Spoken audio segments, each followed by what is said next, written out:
প্রিয় দর্শক, আজ আপনাদের রংপুর সদরে অবস্থিত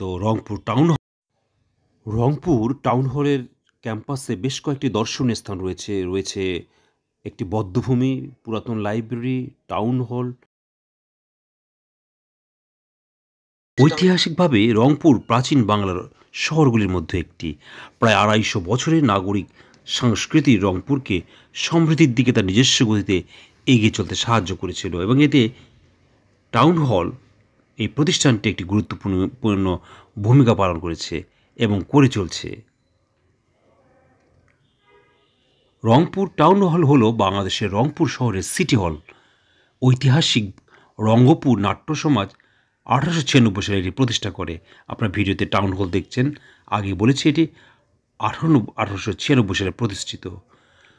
রংপুরের নাগরিক সমাজের ইতিহাসে এর একটি গৌরবময় ভূমিকা রয়েছে। এটি শহরের অন্যতম পরিচিত একটি স্থাপনা। এর বর্তমান ভবনটি 1913 সালে নির্মিত হয়েছিল।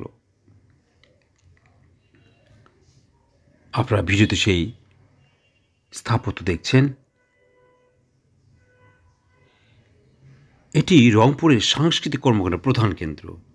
দেখছেন টাউন হলে অবস্থিত মুক্তিযুদ্ধ স্মৃতিসৌধ, বা যারা ৭১-এর যুদ্ধে শহীদ হয়েছেন, যাদেরকে এনে হত্যা করা হয়েছে, সেই টাউন হল বধ্যভূমি। রংপুর শহরের টাউন হল হলো নারী নির্যাতনের কেন্দ্র। এখানে এনে বাঙালিদেরকে হত্যা করা হতো। স্বাধীনতার পর এখানে অনেক মানুষের কঙ্কাল পাওয়া গেছে।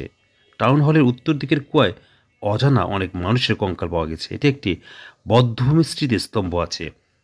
আগে বলেছি এই স্মৃতিস্তম্ভ রয়েছে টাউন হলের ভবনের পেছনে।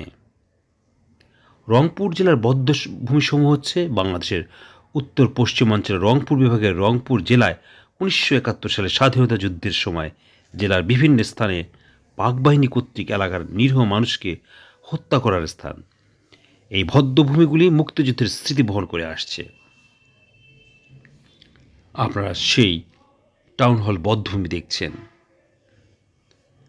দেখছেন রংপুর শিল্পকলা একাডেমি। আগেই বলেছি রংপুর টাউন হলের মধ্যেই বা টাউন হল ক্যাম্পাসে এই শিল্পকলা একাডেমি, আধুনিক স্থাপত্যে নির্মিত এই শিল্পকলা একাডেমি। এখানে রংপুর শহরের বিভিন্ন শিক্ষামূলক এবং বিনোদনমূলক অনুষ্ঠান এখানে হয়ে থাকে। আপনারা ভিডিওতে সেই শিল্পকলা একাডেমি দেখছেন। যারা রংপুর বেড়াতে আসবেন তারা অবশ্যই এই দৃষ্টিনন্দন স্থাপনটি ঘুরে দেখতে ভুল করবেন না।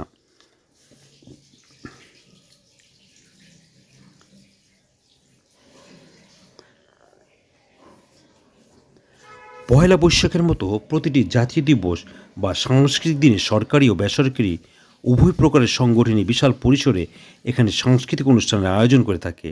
এই দিনগুলিতে পুরো ক্যাম্পাসটি শহরের আনন্দ উদযাপনের কেন্দ্র হয়ে ওঠে। এটি আঞ্চলিক রংপুরি ভাষা ও সংস্কৃতির অন্যতম আধার এবং উত্তরবঙ্গের আঞ্চলিক ভাওয়াইয়া সঙ্গীতের অন্যতম চর্চা কেন্দ্র। এখানে প্রায় প্রতি সপ্তাহে কমপক্ষে একটি সাংস্কৃতিক অনুষ্ঠান বা আলোচনা শহরের বিভিন্ন সাংস্কৃতিক গোষ্ঠী দ্বারা আয়োজিত হয়।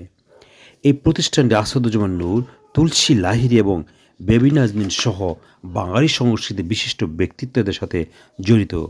এছাড়াও এটি পূর্বে শরৎচন্দ্র চট্টোপাধ্যায়, ডক্টর মোহাম্মদ শহীদুল্লাহ এবং নেতাজি সুভাষচন্দ্র বসুর পদসঞ্চালনায় মুখরিত হয়েছিল। দেখছেন 1832 সালে পাবলিক লাইব্রেরি, যেটি এই ক্যাম্পাসেই রয়েছে। যারা রংপুর বেড়াতে আসবেন অবশ্যই টাউন হল ভ্রমণ করতে ভুলবেন না। দেখছেন রংপুর পাবলিক লাইব্রেরি, যেটি 1832 সালে নির্মিত হয়েছে। এখনও এখানে ছাত্ররা বা শিক্ষার্থীরা পড়াশোনা করে থাকে। এই পাবলিক লাইব্রেরির কিছুটা দূরেই রয়েছে বিভাগীয় লাইব্রেরি, অর্থাৎ এখানে 2টি লাইব্রেরি রয়েছে। অর্থাৎ যারা রংপুর বেড়াতে আসবেন অবশ্যই এই জায়গাগুলি ভ্রমণ করতে ভুলবেন না। এই টাউন হল হলো সমগ্র ভারতীয় উপমহাদেশের অন্যতম প্রাচীন গ্রন্থাগার রংপুর পাবলিক লাইব্রেরি যেটি 1854 সালে রয়েছে। এর পাশাপাশি কলকাতার বাইরে বঙ্গীয় সাহিত্য পরিষদ এর প্রথম শাখা রংপুর সাহিত্য পরিষদ এই লাইব্রেরির একাংশে প্রতিষ্ঠিত হয়। 1952 সালে ভাষা আন্দোলনের সময় রংপুরের মাটিতে প্রাণ দেয় শহীদদের আত্মত্যাগের স্মরণে এই প্রাঙ্গণে রয়েছে বাংলাদেশের অন্যতম প্রাচীন এবং অনন্য শহীদ মিনারে। টাউন হলটির সাথে রংপুরের মুক্তিযুদ্ধের ইতিহাস ওতপ্রোতভাবে জড়িত। 1971 সালে রংপুরের প্রতিরোধী বাঙালি মুক্তিযোদ্ধাদের এবং নিরীহ জনতার বিরুদ্ধে পাকিস্তান সেনাবাহিনীর নির্মম নির্যাতনের সাক্ষী দেয় এই ভবন। সেই সময়টি কনসেন্ট্রেশন ক্যাম্পের টর্চার সেল হিসেবে ব্যবহৃত হয়েছিল। এখন পুরো ক্যাম্পাসে রয়েছে রংপুরের দুটো প্রধান লাইব্রেরি, পাবলিক লাইব্রেরি এবং জেলা লাইব্রেরি, শহীদ মিনার এবং রংপুরের আঞ্চলিক শিল্পকলা একাডেমি। দেখছেন 1832 সালে পাবলিক লাইব্রেরি। রংপুরকে বলা হয় আনন্দের শহর। ঐতিহাসিকভাবে রংপুর বাংলার প্রাচীনতম শহরগুলির মধ্যে একটি। প্রায় 250 বছরের নাগরিক সাংস্কৃতিক রংপুরকে সমৃদ্ধির দিকে তার নিজস্ব গতিতে এগিয়ে চলতে সাহায্য করেছিল এবং এতে এই প্রতিষ্ঠানটি একটি গুরুত্বপূর্ণ ভূমিকা পালন করেছে এবং করে চলছে। এখন এটি রংপুরের সাংস্কৃতিক কর্মকাণ্ডের প্রধান কেন্দ্র। পহেলা বৈশাখের মতো প্রতিটি জাতীয় দিবস বা সাংস্কৃতিক দিনে সরকারি ও বেসরকারি উভয় দিনেই বিশাল পরিসরে এখানে সাংস্কৃতিক অনুষ্ঠানের আয়োজন হয়ে থাকে। দর্শক সময় এবং সুযোগ পেলে অবশ্যই এই টাউন হল ঘুরে দেখতে ভুল করবেন না। আপনারা টাউন হলের বিভিন্ন লোকেশন দেখছেন। আপনাদের দেখেছি টাউন হল শিল্পকলা একাডেমি,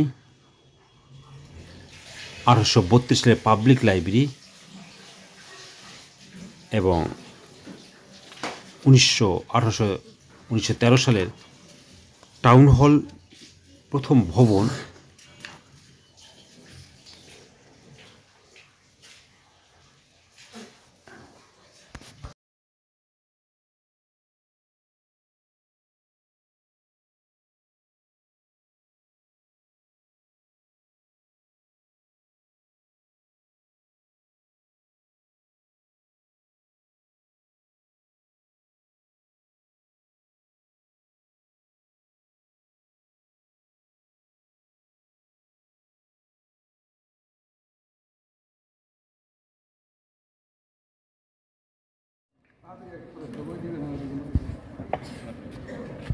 আমরা প্রস্তুত থাকবো, যে কলেজগুলির নাম বলছি সবাই প্রস্তুত থাকবো, আসবে।